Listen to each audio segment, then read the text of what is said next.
Saya menghadapi masalah frozen shoulder yang sangat kronik. Sampai kan saya nak angkat macam ni tangan pun tak boleh.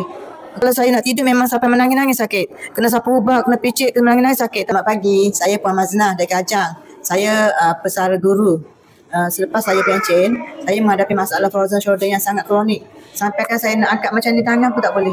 Okey, sehinggalah satu hari saya, kawan saya bagi pakai Olarapen arm sleeve, saya pakai boxer dan saya pakai stocking.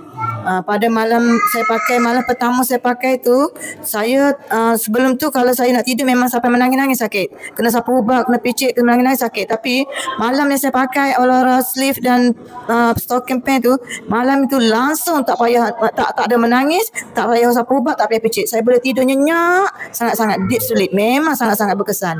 Daripada situ saya mula cerita-cerita kebaikan pada BI, pada kawan-kawan, dan orang kata alhamdulillah lah, saya baru 2 bulan tapi dah naik pangkat 3 pangkat dah. Sekarang pangkat Ruby. Alhamdulillah, bukan pangkat yang kita kejar, tapi nak buktikan dalam BI ni senang. Sebab produk yang sangat laris. Ni saya baru datang ambil ni, ada kawan sakit, saya ambil arm sleeve yang saiz kecil untuk dia, dan juga scarf dan juga Olarapen lah. Olarapen sebab dia minta saya 3XL, saya kecil kan. Saya datang ambil. Walaupun daripada Kajang saya datang ambil. Sebab ini komitmen kita, kebetulan dia sakit, dia nak cepat kan. Kalau post ambil masa 2-3 hari, jadi kita kena ada komitmen.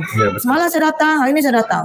Walaupun terpaksa derah sendiri pun, komitmen sangat-sangat kita kena utamakan. Kakak punya sakit dah berapa lama? Dah ni, sebenarnya sebelah sini dah daripada tahun ni, dah bulan 1 macam tu. Dah bulan saya start pakai ni bulan 7 itu. Saya dah okey sangat-sangat, dah boleh angkat tangan. Okey, sebelah sini saya sakit juga, tapi saya boleh angkat. Tapi ni selain 21 tahun, belah kanan 21 tahun, tapi dia tak teruk sangat. Tapi bila kanan sakit, kita kerja kiri, yang sini pula sakit. Dan satu masa tu dua-dua sakit, memang menangis betul lah. Tapi sekarang saya syukur sangat, alhamdulillah. Saya sihat, dan orang kata saya pun sekarang ni tengah share-share untuk bantu kawan-kawan yang tak sihat. Ada apa-apa pesanan tak untuk orang kat luar sana yang masih skeptikal? Untuk orang yang kat luar sana yang masih skeptikal tu kan, saya cakap minta tolong lah. Macam ni, sakit kita anggap sebagai itu hadiah daripada Tuhan, daripada Allah. Kalau kita sakit, kita tak ikhtiar untuk sembuh, memangkah sakit sampai bila-bila.